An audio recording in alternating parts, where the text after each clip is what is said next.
Hi ಎಲ್ಲರಿಗೂ ನಮಸ್ಕಾರ. ನಾನಿವತ್ತು ತುಂಬಾ ಟೇಸ್ಟಿಯಾಗಿ ಬ್ರೇಕ್ಫಾಸ್ಟ್ಗೆ ಏನು ಮಾಡೋದು ಅಂತ ಅಂದ್ಕೊಂಡಿರೋರಿಗೆಲ್ಲ ಒಂದು 20 ಮಿನಿಟ್ಸಲ್ಲೇ ಈ ರೆಸಿಪಿನ ಮಾಡ್ಬೋದು. ಈ ರೆಸಿಪಿ ಮಾಡೋದು ಹೇಗೆ ಅಂತ ನೋಡೋಣ. ನಾನು ಮಾಡ್ತಿರೋ ರೆಸಿಪಿ ಮೆಂತ್ಯ ಸೊಪ್ಪಿನ ಪಲಾವ್. ಬನ್ನಿ ಇವಾಗ ಹೇಗೆ ಮಾಡೋದು ಅಂತ ನೋಡೋಣ. ನಾನಿಲ್ಲಿ ಒಗ್ಗರಣೆಗೆ 2-3 ಸ್ಪೂನ್ ಆಗೋಷ್ಟು ಎಣ್ಣೆ ಹಾಕ್ಕೊಳ್ತಾ ಇದ್ದೀನಿ.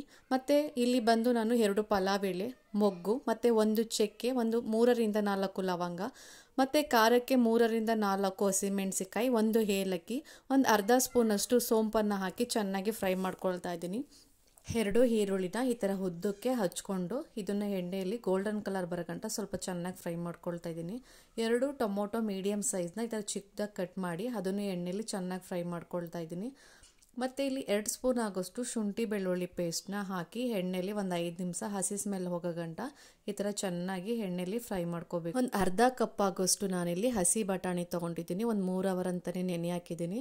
ಇಲ್ಲಾಂದರೆ ನಿಮಗೆ ಹಸಿ ಬಟಾಣಿನೇ ಸಿಗುತ್ತೆ, ಅದನ್ನು ಬಿಡಿಸ್ಕೊಂಡು ಬೇಕಾದ್ರೆ ನೀವು ಹಾಕೋಬೋದು. ಇದನ್ನು ಎಣ್ಣೆಲಿ ಹಾಕಿ ಚೆನ್ನಾಗಿ ಒಂದು 5 ನಿಮಿಷ ಹಸಿ ಸ್ಮೆಲ್ ಹೋಗೋ ಗಂಟ ಚೆನ್ನಾಗಿ ಈ ಥರ ಫ್ರೈ ಮಾಡ್ಕೊಳ್ಬೇಕು. ಆವಾಗಲೇ ಅದು ಬಟಾಣಿ ಹಸಿ ಸ್ಮೆಲ್ಲೆಲ್ಲ ಹೋಗಿ ಚೆನ್ನಾಗಿ ಬೆಂದಿರುತ್ತೆ.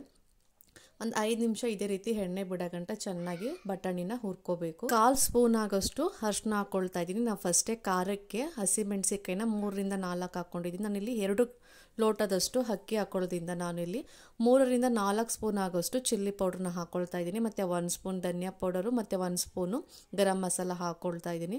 3 ಸ್ಪೂನ್ ಆಗೋಷ್ಟು ನಾನಿಲ್ಲಿ ಮೊಸರನ್ನ ಸೇರಿಸ್ಕೊಳ್ತಾ ಇದ್ದೀನಿ. ಒಂದು ಅರ್ಧ ಕಪ್ ಆಗೋಷ್ಟು ತೆಂಗಿನಕಾಯಿನ ರುಬ್ಕೊಂಡು ಹಾಕ್ಕೊಳ್ತಾ ಇದ್ದೀನಿ. ಇದನ್ನೆಲ್ಲ ಚೆನ್ನಾಗಿ ಒಂದು 5 ನಿಮಿಷ ಎಣ್ಣೆಯಲ್ಲಿ ಫ್ರೈ ಮಾಡ್ಕೋಬೇಕು. ಈ ಥರ ಎಣ್ಣೆ ಬಿಡೋಗಂಟ ಒಂದು 5 ನಿಮಿಷ ಚೆನ್ನಾಗಿ ಫ್ರೈ ಮಾಡೋದು. ಸ್ವಲ್ಪ ಪುದೀನನ ಹಾಕ್ತಾ ಇದ್ದೀನಿ. 2 ಕಟ್ ಆಗುವಷ್ಟು ಮೆಂತ್ಯ ಸೊಪ್ಪನ್ನು ಈ ಥರ ಚಿಕ್ಕದಾಗಿ ಕಟ್ ಮಾಡಿ 2 ಬಾರಿ ಚೆನ್ನಾಗಿ ವಾಶ್ ಮಾಡಿ ಹಾಕ್ಕೊಳ್ತಾ ಇದ್ದೀನಿ. ಇದನ್ನು ಎಣ್ಣೆಯಲ್ಲಿ ಚೆನ್ನಾಗಿ ಒಂದು 5 ನಿಮಿಷ ಚೆನ್ನಾಗಿ ಫ್ರೈ ಮಾಡ್ಕೋಬೇಕು. ಆವಾಗಲೇ ಅದ್ರ ಟೇಸ್ಟು ಚೆನ್ನಾಗಿರುತ್ತೆ. ಇಲ್ಲಿ ಕಲ್ಲುಪ್ಪನ್ನು ರುಚಿಗೆ ತಕ್ಕಷ್ಟು ಹಾಕ್ಕೊಳ್ತಾ ಇದ್ದೀನಿ. ಇದನ್ನು ಚೆನ್ನಾಗಿ ಸ್ವಲ್ಪ ಒಂದು 5 ನಿಮಿಷ ಬಾಡಿಸ್ಕೋಬೇಕು. ಇವಾಗ ನೋಡಿ ನಾನಿಲ್ಲಿ 2 ಲೋಟ ಆಗುವಷ್ಟು ಅಕ್ಕಿ ತೊಗೊಂಡು ಇದನ್ನು ಚೆನ್ನಾಗಿ ವಾಶ್ ಮಾಡಿ ಒಂದು 5 ನಿಮಿಷ ನೆನೆಯಕ್ಕೆ ಇಡ್ತಾ ಇರ್ತೀನಿ. ಆವಾಗಲೇ ಪುಡಿ ಪುಡಿಯಾಗಿ ರೈಸ್ ಬರುತ್ತೆ. ಈ ಥರ ಮಾಡೋದ್ರಿಂದ ನೋಡಿ ಇವಾಗ ಚೆನ್ನಾಗಿ ಎಣ್ಣೆ ಎಲ್ಲ ಬಿಟ್ಕೊಂಡಿದೆ. ಈ ಥರ ಮಾಡೋದ್ರಿಂದ ಮೆಂತ್ಯ ಸೊಪ್ಪು ಮತ್ತು ಕಹಿ ಇರಲ್ಲ. ಇವಾಗ ನೋಡಿ ನಾವು ಆವಾಗಲೇ ನೆನೆಯಕ್ಕೆ ಇಕ್ಕಿದ್ವಲ್ಲ ಅಕ್ಕಿನ, ಅದನ್ನು ಹಾಕಿ ಒಂದು 5 ನಿಮಿಷ ಎಣ್ಣೆಲಿ ಈ ಥರ ಫ್ರೈ ಮಾಡ್ಕೋಬೇಕು. ಆವಾಗಲೇ ಅಕ್ಕಿಯಾಗೆಲ್ಲ ಅದು ಮಸಾಲೆ ಎಲ್ಲ ಹಿಡಿಯುತ್ತೆ. ಆವಾಗಲೇ ಟೇಸ್ಟು ಚೆನ್ನಾಗಿರುತ್ತೆ. ನಾನಿಲ್ಲಿ 2 ಲೋಟ ಅಕ್ಕಿ ತೊಗೊಳೋದ್ರಿಂದ ನಾನು 4 ಲೋಟ ನೀರನ್ನು ಸೇರಿಸ್ಕೊಳ್ತಾ ಇದ್ದೀನಿ. ನಾವು ಯಾವ ಲೋಟದಿಂದ ಅಕ್ಕಿ ತೊಗೊಂಡಿರ್ತೀವೋ ಅದೇ ಲೋಟದಿಂದ ನಾವು ಮೆಜರ್ಮೆಂಟ್ ಮಾಡಿಕೊಂಡು ನೀರನ್ನು ಹಾಕೋಬೇಕಾಗುತ್ತೆ. 1 ಲೋಟಕ್ಕೆ ಅಕ್ಕಿಗೆ ನಾವು 2 ಲೋಟ ನೀರನ್ನು ಹಾಕೋಬೇಕಾಗತ್ತೆ. ನಾನಿಲ್ಲಿ 2 ಲೋಟ ಅಕ್ಕಿ ತೊಗೊಳೋದ್ರಿಂದ ನಾನು 4 ಲೋಟ ನೀರನ್ನು ಹಾಕ್ಕೊಳ್ತಾ ಇದ್ದೀನಿ. ನೋಡಿ ಇವಾಗ ಚೆನ್ನಾಗಿ ಈ ಥರ ನೀರೆಲ್ಲ ಹಾಕೊಂಡ್ಮೇಲೆ 1 ನಿಮಿಷ ಚೆನ್ನಾಗಿ ಮಿಕ್ಸ್ ಮಾಡ್ಕೋಬೇಕು. ಉಪ್ಪು ಖಾರ ಎಲ್ಲ ಸರಿಯಾಗಿದೆಯಾ ಅಂತ ಒಂದ್ಸಲ ಚೆಕ್ ಮಾಡ್ಕೊಳ್ಳಿ. ಸೊ ಚೆಕ್ ಮಾಡ್ಕೊಂಡು ಆದಮೇಲೆ ನಾನು ಲಾಸ್ಟಲ್ಲಿ ತುಪ್ಪನ ಹಾಕ್ಕೊಳ್ತಾ ಇದ್ದೀನಿ 1 ಸ್ಪೂನು. ಬೇಕಂದರೆ ಹಾಕೋಬೋದು, ಇಲ್ಲ ಬೇಡ ಅಂದರೆ ಸ್ಕಿಪ್ ಮಾಡ್ಕೋಬೋದು. ಇಲ್ಲಿ ಒಂದು ಅರ್ಧ ಕಪ್ ಆಗೋಷ್ಟು ಕೊತ್ತಂಬರಿ ಸೊಪ್ಪನ್ನ ಈ ಥರ ಚಿಕ್ಕದಾಗಿ ಕಟ್ ಮಾಡಿ ಲಾಸ್ಟಲ್ಲಿ ಹಾಕ್ಕೊಳ್ತಾ ಇದ್ದೀನಿ. ಈ ಥರ ಹಾಕ್ಕೊಳ್ಳೋದ್ರಿಂದ ಟೇಸ್ಟು ತುಂಬಾ ಚೆನ್ನಾಗಿರುತ್ತೆ.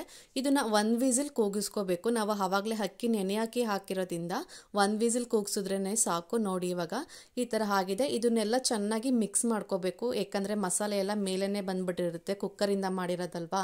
ಈ ಥರ ಚೆನ್ನಾಗಿ ಒಂದ್ಸಲಿ ಮಿಕ್ಸ್ ಮಾಡೋದ್ರಿಂದ ಇದ್ರ ಜೊತೆಗೆ ಮೊಸರು ಬಜ್ಜಿ ಹಾಕ್ಕೊಂಡು ಮೆಂತ್ಯ ಸೊಪ್ಪಿನ ಪಲಾವ್ ರೆಡಿಯಾಗಿದೆ. ಎಷ್ಟು ಬೇಗ ಕ್ವಿಕ್ಕಾಗಿ ಮಾಡ್ಬೋದು ಅಂದರೆ 20 ಮಿನಿಟ್ಸಲ್ಲಿ ಈ ಮೆಂತ್ಯ ಪಲಾವ್ ರೆಡಿಯಾಗುತ್ತೆ. ನೋಡಿ ಫ್ರೆಂಡ್ಸ್, ಹೇಗಿದೆ ಅಂತ ಇವತ್ತೇ ಟ್ರೈ ಮಾಡಿ, ಮತ್ತು ಹೇಗಿದೆ ಅಂತ ಕಮೆಂಟ್ ಮಾಡಿ, ಶೇರ್ ಮಾಡಿ.